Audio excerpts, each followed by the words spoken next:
أيها الأحباب، يقول الله تبارك وتعالى: ولا يظلم ربك أحدا، ولا يظلم ربك أحدا. وعن سهل بن سعد رضي الله عنه قال: جاء جبريل عليه السلام إلى النبي صلى الله عليه وسلم فقال: يا محمد، عش ما شئت فإنك ميت، وأحبب من أحببت فإنك مفارقه، واعمل ما شئت فإنك مجزي به. ويقول أبو الدرداء رضي الله عنه: البر لا يبلى، والإثم لا ينسى، والديان لا ينام، فكن كما شئت كما تدين تدان. Parmi les noms d'Allah subhanahu wa ta'ala, c'est celui qui est le juste dans l'absolu. Et Allah subhanahu wa ta'ala, il dit dans le Coran: et ton Seigneur n'est injuste envers personne. Et ton Seigneur ne fait du tort à personne. Sahl ibn Sa'd radiyallahu anhu, il nous dit que l'archange Jibril alayhi salam est venu voir le messager de Dieu sallallahu alayhi wa sallam et il lui a dit: ô Muhammad, vis autant que tu veux, tu vas certes mourir, et aime qui tu veux, sois sûr que tu en seras séparé, et œuvre par ce que tu veux, tu seras certes rétribué par cela. Et Abu Darda radiyallahu anhu, le compagnon du prophète sallallahu alayhi wa sallam, il dit: le bien ne se perd jamais, le mal ne s'oublie pas, et rien n'échappe à la vigilance de Dieu. Fais alors ce que tu veux, tu ne récolteras que ce que tu as semé. أيها الأحباب، الحياة مدرسة كبيرة يتلقى الإنسان فيها دروسا كثيرة، ويتعرض لامتحانات عديدة، ويدخل في اختبارات يوما بعد يوم، وموقفا بعد موقف. والعاقل الفطن هو من يفعل كما يفعل الطالب المجتهد، حيث يستفيد من دراسته ما يتجاوز به اختبارته ويحصل به الدرجات العالية. وأما المبطل أو الجاهل فإنه لا يكاد يستفيد مما في حياته من دروس وعبر. Combien de fois, chères sœurs, chers frères, nous avons entendu cette formulation: la vie est une école. La vie est une école. Et une grande école. Sauf que très peu de gens ont intégré cette formule dans leur cœur et dans leur vie au quotidien. La vie est comme une grande école. Nous avons des leçons chaque jour à apprendre. Aujourd'hui, nous sommes pendant les vacances scolaires. Par la grâce de Dieu, on a beaucoup de jeunes, beaucoup d'enfants, beaucoup d'étudiants qui sont parmi nous dans le prêche du vendredi. Et c'est une très bonne chose. Et je leur demande de bien écouter et d'intégrer cette parole dans leur cœur et dans leur vie. Ce sera la clé de leur réussite dans la vie d'ici-bas et dans la vie dernière. Si la vie tout entière est comme une grande école, nous avons chaque jour des leçons à apprendre de la vie. Nous avons des tests et des examens et des épreuves à passer chaque jour. Et il y a ceux qui apprennent et il y a ceux qui n'apprennent pas. Et il y a ceux qui retiennent et ceux qui ne retiennent pas. Et ceux qui refont sans cesse les mêmes erreurs dans la vie. Ya ibn Adam, in anta bararta walidayk wa wasalta rahimak wa rahimta ahlaka wa iyalak wa ahsanta lin-nasi kaffah وجدت حلاوة ذلك وثوابه ورأيت بعينك جزاء صنيعك وإحسانك وإن أبيت إلا العقوق والبغي والقطيعة وأذى الناس بالحسد والحقد والخصومة فاعلم أن الجزاء من جنس العمل ولا يظلم ربك أحدا.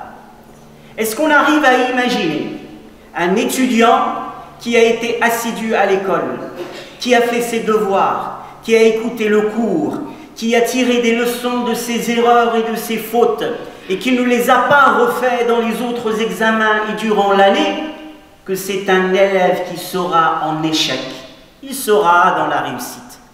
Et est-ce qu'on peut imaginer un élève qui manque les cours, qui s'absente dans les examens, qui ne révise pas, qui triche, qui copie sur ses voisins, qui parle pendant le cours à l'école, à la fin, il va arriver premier et il va réussir ses examens.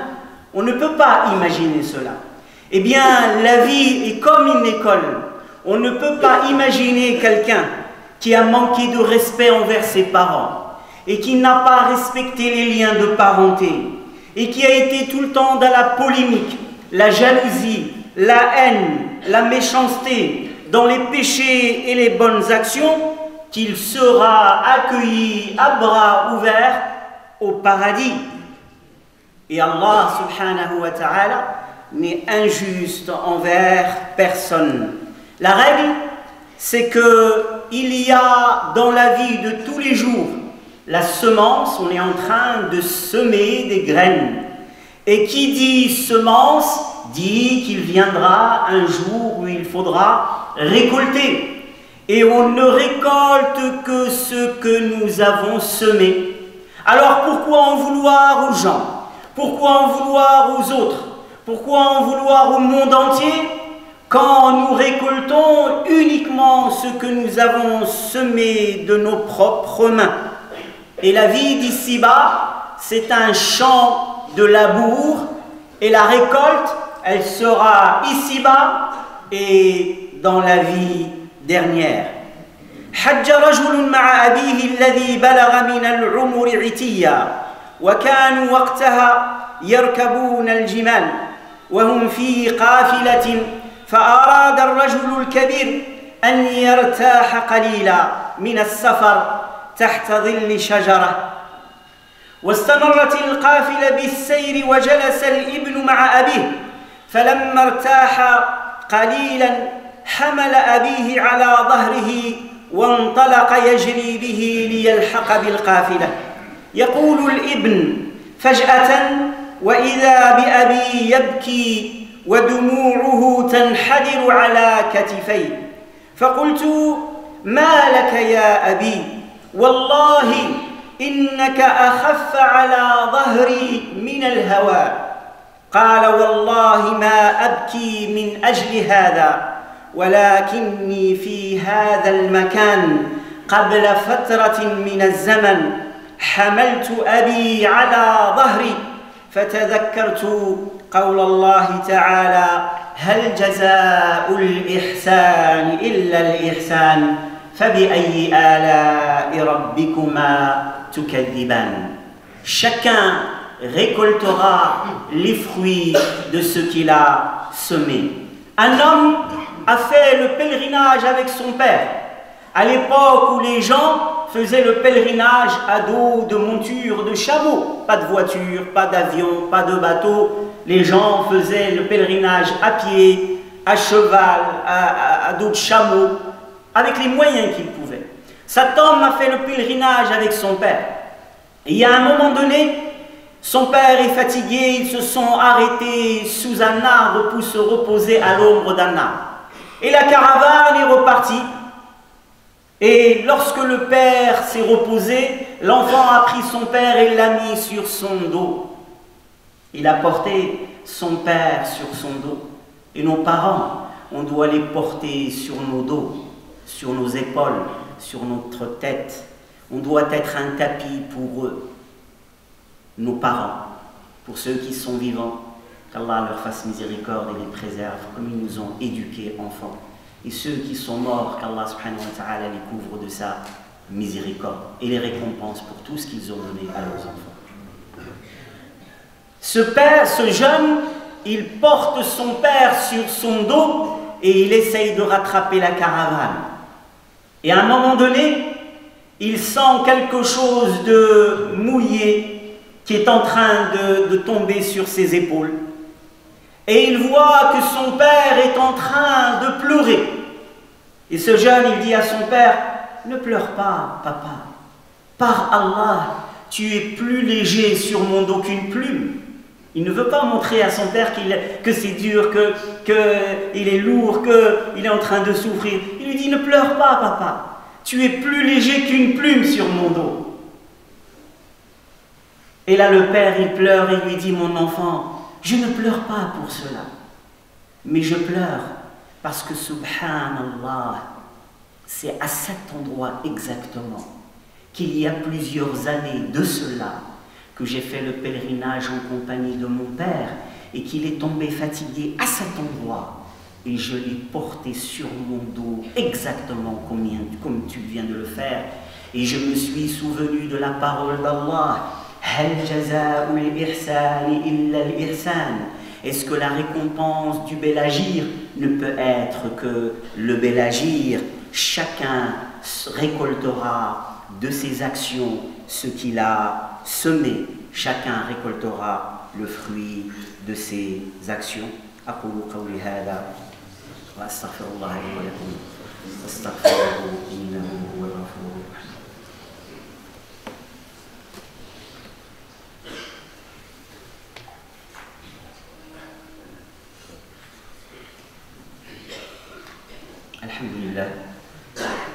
الحمد لله رب العالمين الصلاة والسلام على أشرف الأنبياء والمرسلين سيدنا محمد وعلى آله وصحبه وسلم تسليما. أما بعد أيها الأحباب أوصيكم ونفسي بتقوى الله عز وجل.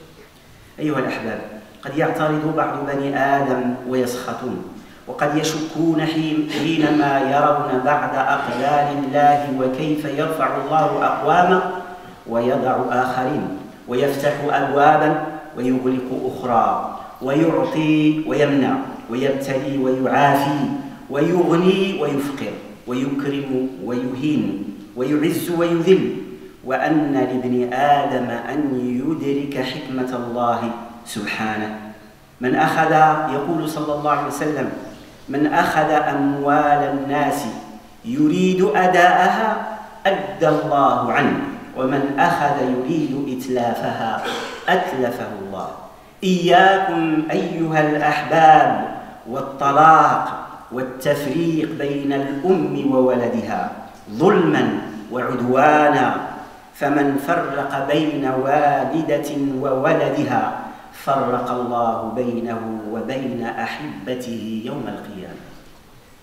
Si on essaye de méditer cette règle et de l'appliquer dans notre vie, c'est une des clés de la réussite et du bonheur. C'est-à-dire avant de dire quelque chose, avant de faire quelque chose, avant d'agir, je dois savoir que je suis en train de lancer quelque chose et elle va revenir vers moi. Je suis en train de semer quelque chose et elle va pousser et c'est moi qui en récoltera les fruits ou qui en aura la punition. Celui qui sème le vent récoltera la tempête. Celui qui sème le bien récoltera le bien. Si on comprend ça, on va passer notre temps à agir de la meilleure manière pour ne récolter que ce qu'il y a de meilleur. Si on trouve du bien, on doit remercier Allah. Si on trouve du mal, on ne doit en vouloir qu'à nous-mêmes. Nous sommes les seuls responsables. C'est pour ça que les gens vertueux, quand ils font quelque chose de mal, quand ils se trompent, quand ils commettent un péché, ils sont sûrs qu'ils vont avoir à payer le prix derrière. Je rentre dans un magasin et je prends des produits. Je sais que je vais passer à la caisse. Je sais que je devrais payer. Et donc, qu'est-ce que je fais? En fonction de ce que j'ai comme argent, je prends ce que je peux. Eh bien, celui qui est capable de supporter le châtiment ici-bas, le châtiment dans la tombe, le châtiment le jour de la résurrection, le châtiment en enfer, eh bien, qu'il fasse ce qu'il veut. Qu'il fasse comme péché, comme mal ce qu'il veut. Et celui qui désire le paradis, la rencontre d'Allah subhanahu wa ta'ala, la rencontre du prophète sallallahu alayhi wa sallam, la contemplation de la face divine le jour de la résurrection au paradis, eh bien, qu'il œuvre dans ce sens-là. Et donc ici, toutes les actions, elles sont liées, tous les résultats des actions sont liés à l'action elle-même. Le prophète sallallahu alayhi wa sallam nous dit, celui qui demande à des gens de l'argent, qui demande aux gens de lui prêter de l'argent, c'est pas illicite de prêter, c'est même une bonne action à chaque fois que vous prêtez à quelqu'un, tant que cet argent est chez la personne, vous avez des bonnes actions, c'est une bonne chose. Mais celui qui emprunte de l'argent avec l'intention de la rendre, Allah lui facilitera et l'aidera à rendre cet argent. Et celui qui emprunte de l'argent avec l'intention de le garder et de ne pas le rendre, celui-là, il sera perdu par Allah subhanahu wa ta'ala. Celui qui participe à réconcilier un couple et une famille de la destruction, du divorce et de la rupture, Allah préserve son foyer, son couple, sa famille et ses enfants de la rupture et du divorce. Et celui qui participe à séparer un couple, séparer une maman de ses enfants, un père de ses enfants, celui-là, Allah lui fera goûter la séparation des êtres chers, ici-bas et le jour de la résurrection. أيها الأحباب، من زار المرضى رافقته الملائكة ودعت له، ما من مسلم يعود مسلما إلا ابتعث الله له 70,000 ملك يصلون عليه أي ساعة من النهار كانت حتى يمسي، وأي ساعة من الليل كانت حتى يصبح. يا ابن آدم، من أطاب مطعمه واستجاب الله دعوته، ومن عزم على ترك الذنوب ذاق حلاوة الإيمان وأتته الفتوح، ومن أصلح سريرته أصلح الله علانيته، ومن أصلح ما بينه وبين الله أصلح ما بينه وبين أصلح الله ما بينه وبين الناس، ومن ترك شيئا لله عوضه الله خيرا منه ولم يجد حسرة فقده، فالجزاء من جنس العمل ولا يظلم ربك أحدا. Celui qui visite les malades, il reçoit la visite des anges. Regardez les actions, ils ont la même récompense que la nature de l'action. Celui qui visite un malade, il reçoit la visite des anges. Et le professeur Samini nous dit, celui qui visite quelqu'un de malade, le matin, il a 70 000 anges qui demandent pardon pour lui jusqu'au soir. Et s'il le visite le soir, il a 70 000 anges qui prient pour lui jusqu'au matin. Celui qui vit dans le halal, le licite, qui mange halal, qui s'habille halal, qui habite dans le halal, qui vit dans le licite, le halal, eh bien celui-là, quand il lèvera ses mains, il invoquera Allah, il demandera Allah, Allah lui répondra, il lui donnera. Celui qui se repent et qui s'éloigne des péchés, il goûtera avec son cœur la douceur de l'iman, de la foi. Celui qui prend soin de son cœur intérieurement, Allah s'occupera de son extérieur. Celui qui prend soin de sa relation avec Dieu, Allah se chargera de sa relation avec les gens. Et celui qui abandonne quelque chose pour Allah, Dieu lui donnera mieux que ce qu'il a abandonné. La vie n'est que semence et récolte, et ton Seigneur n'est injuste envers personne. وعن عبد الله بن عباس رضي الله عنهما أن رجلا لعن الريح عند رسول الله صلى الله عليه وسلم فقال لا تلعن الريح فإنها مأمورة من لعن شيئا ليس له بأهل رجعت اللعنة عليه. ومن عجائب البيان لهذه السنة الإلهية أن من نسي الله نسيه الله فلا يبالي به، ومن سمع بعمله سمع الله به مسامع خلقه وصغره وحقره، ومن رأى يرى الله به، ومن تتبع عورات المسلمين تتبع الله عورته وفضحه، ومن زاغ عن الهدى أزاغه الله ومد له من العذاب مدا، ومن أعرض عن ذكر الله عاش ضنكا نكدا، ومن استغفر للمؤمنين والمؤمنات كتب الله له بكل مؤمن ومؤمنة حسنة، ومن ستر مسلما ستره الله، ومن ينفق الله عليه، ومن كان في عون أخيه كان الله في عونه، وإنما يرحم الله من عباده الرحماء. Un homme qui était en train d'ajuster son vêtement et le vent a soufflé et il n'arrivait pas à ajuster son vêtement devant le prophète sallallahu alayhi wa sallam. Et il s'est mis à insulter le vent et à maudire le vent. Et le prophète sallallahu alayhi wa sallam lui dit: ne maudis pas le vent car il est sous les ordres d'Allah. Le vent, il ne souffle pas par lui-même. Il souffle à la vitesse que Dieu veut, avec la force que Dieu veut, dans la direction que Dieu veut. Il est aux ordres d'Allah subhanahu wa ta'ala. Pourquoi est-ce que tu insultes le vent, la pluie, le soleil, le temps, les choses? Il y a des gens qui sont tout le temps en train de maudire toutes choses, parce que c'est la faute toujours de tout et jamais d'eux. Le prophète sallallahu alayhi wa sallam dit: ne maudis pas le vent, car il est sous les ordres de Dieu. Et celui qui maudit une chose qui ne mérite pas d'être maudite, cette malédiction revient sur la personne qui a prononcé cette malédiction. La personne qui a semé la malédiction, elle récolte la malédiction. Et parmi les effets extraordinaires de cette règle divine, comme tu agis, on agira avec toi. Celui qui oublie Allah, Dieu l'oubliera. Celui qui recherche par sa prière, par ses œuvres, par sa générosité, l'ostentation, il sera avili, il sera rabaissé, il sera humilié.